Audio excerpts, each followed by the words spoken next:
YouTube, it's I, Zolon, and today we are going to be going over my first impressions over Path of Exile 2. I also want to hear everyone else's thoughts down in the comments. But anyway, let's get down to it, let's break it down.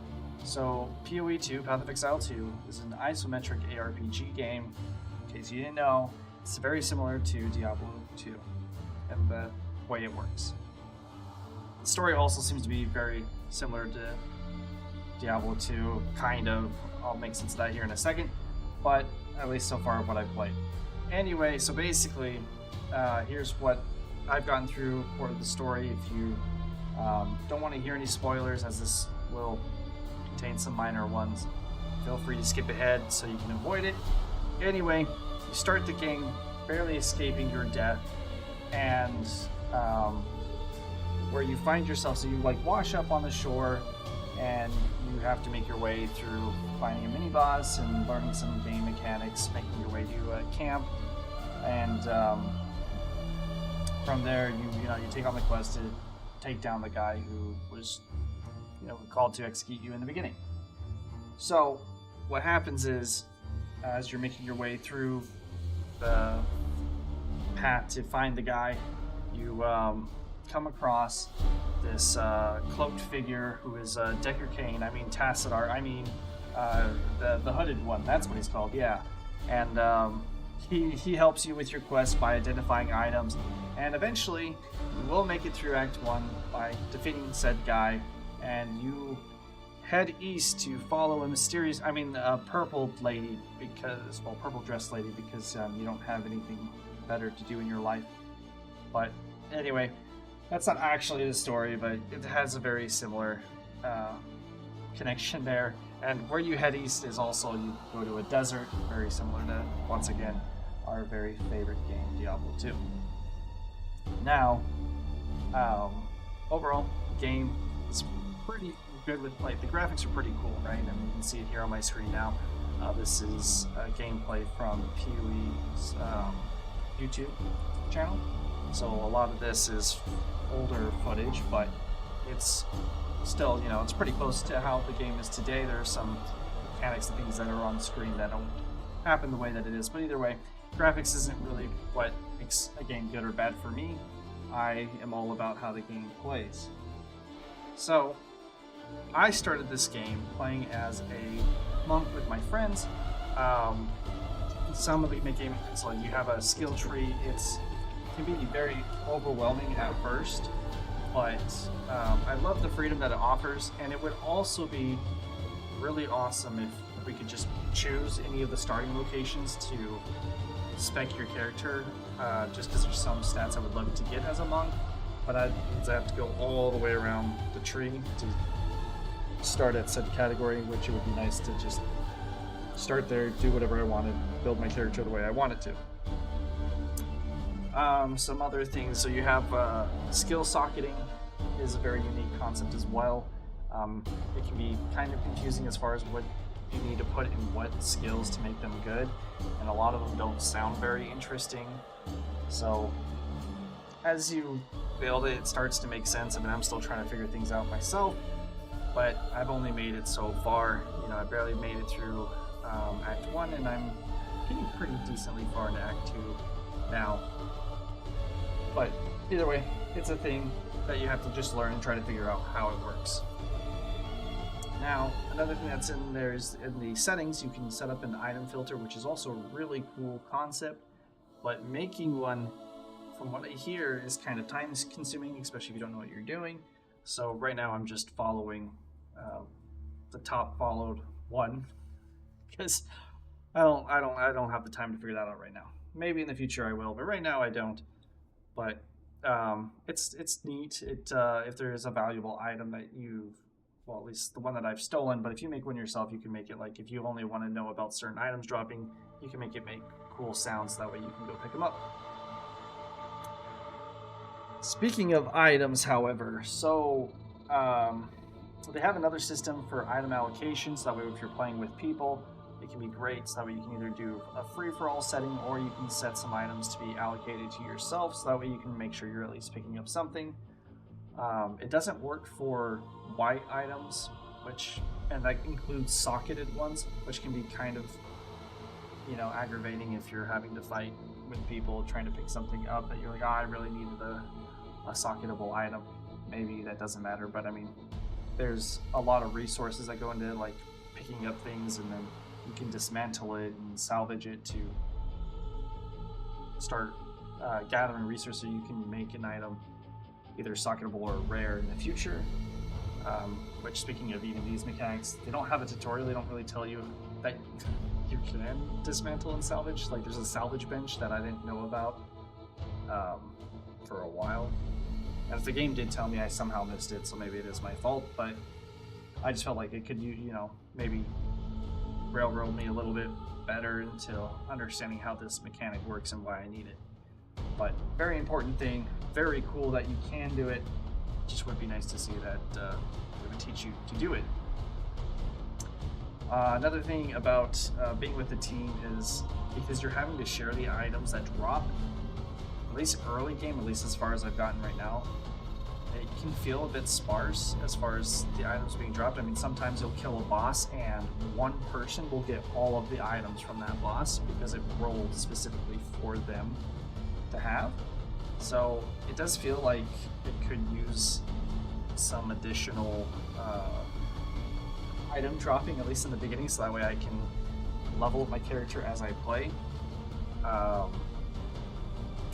But yeah, I don't know. But maybe other people don't seem to have that problem. But I know there's been a lot of times I'll make it through like a whole section of an act and be like, okay, well I got to like the main boss for that portion of the act and be like, okay, well I didn't get any items, so I guess I'll just keep going forward. Also playing with teams, there can be a lot of skills going on, so it can be very tough to find where your character is with all these, I'm playing with 2 sorceresses, and so I just see fire and lightning all over the map, and sometimes I'm just like, wait, where did my character go? So I don't know if there's a way to like give my character a little highlight, so I can make it like purple or something that's easy to see and know that's where I am, but it can get very annoying to not be able to see what the heck is going on.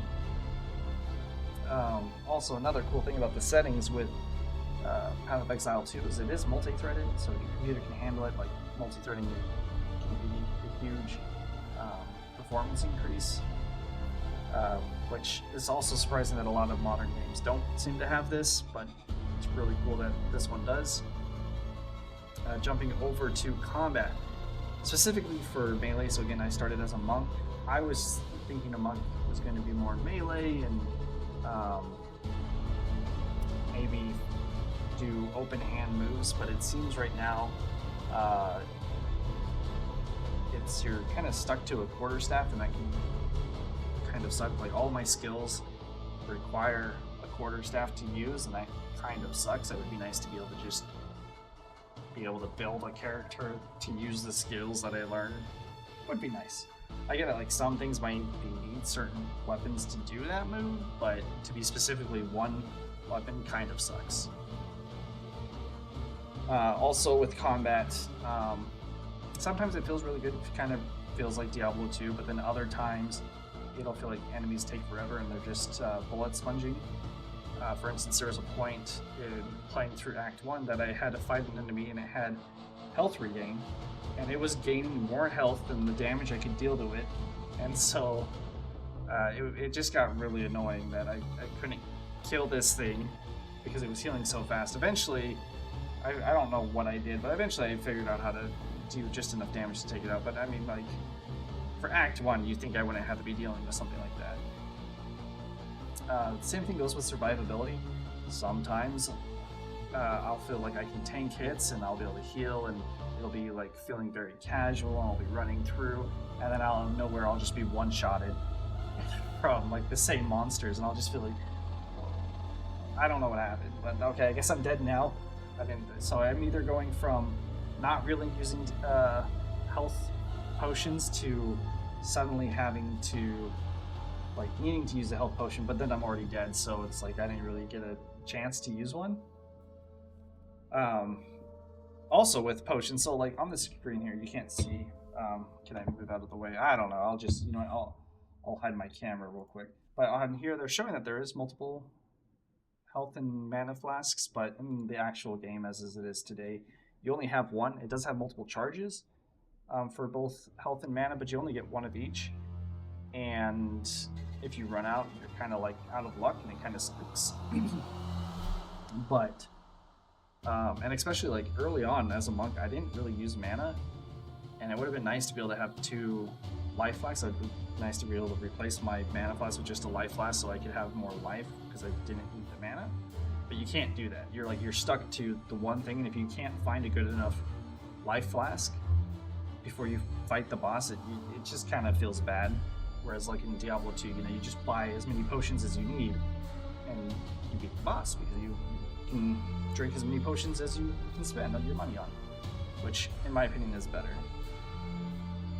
But as I've gotten further through Act 2, it's actually gotten a little bit better. Like I'm actually going through mana and life equally, but very early on I was didn't need the mana, was running out of life charges, would end up dying because I can't heal myself anymore, and the mana's pointless. Mainly because like, my skills just didn't require a whole lot, and I didn't need to use them because my base attack was doing more damage than anything else I had. But now I have it built where I still don't do a whole lot of damage, but I can stun just about anything really fast, which is great because I'm playing with friends, and so they do the damage, I stun things. It works out really nicely. Another thing that can feel bad sometimes bosses will become like out of range and you can't target them with melee, and me trying to build a melee character kind of sucks that I can't now do anything to fight them, and I have to use a weaker ability to do little tiny amounts of damage to the thing because I have to wait for them to reposition and hit them again. And then just in combat in general, it's kind of funny to see like the boss, you see his health hold dropping and then stops dropping because you're like, oh, he's going to phase 2. Let's just sit around and wait for him to do his thing so that way he's ready to fight again. And I'm just like, come on, just let me either speed up the process or let me chip away some more health on you. It's not my fault you're taking for a long time to change forms. Just hurry it up, I'm trying to kill you here. I don't care what form you're trying to do.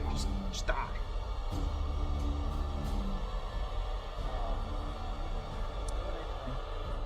Some other things that I find that kind of suck. There's no blink or teleportation, which is something that really helps getting through Diablo 2, for instance, right? Like once you get teleportation, it's great because you just start blinking through the dungeons and you can get through the game pretty quickly.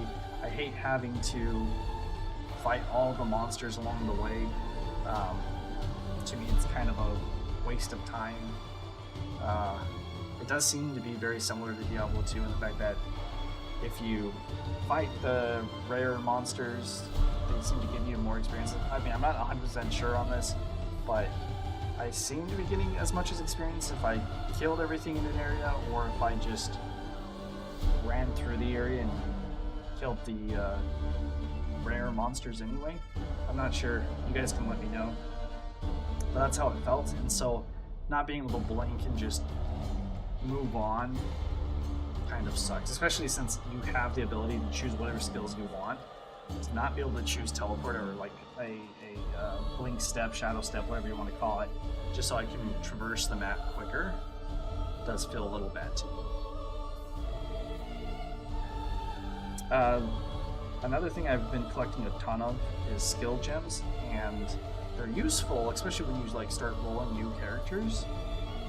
But eventually I'm going to have so many of these that I don't know what to do with, and selling them seems kind of like, because they're good for generating those new characters, but then they also suck because you can only sell them for like 25 gold, and it's kind of low, especially when you're going to be respecking your character, especially when you're new and you have no idea what the heck you're doing like I do. You're going to be spending thousands of gold just to respec it one time, and you may need to respec it several times, especially because I like to play games blind and I don't want to do a whole research on what I'm doing. That's why I'm here to play the game, is to have fun and learn as I play. I know some people like to min-max and learn everything before they go in, which, everyone plays the game differently. But me personally, I like to just learn the game as is, and just be able to get the information within the game. I don't like having to do things like Tarkov where I have to pull up a whole wiki on, oh, how do I play your game? I don't like doing that. I think one game that does that really well is Monster Hunter, where you can go and you can all the research about monsters within the game. So it'd be nice to even if they said, well, here are some popular build paths, would be something cool to add to it, and then it can just be your choice on whether or not you want to look at that. But yeah, anyway, skill gem prices kind of low, could be increased in my opinion.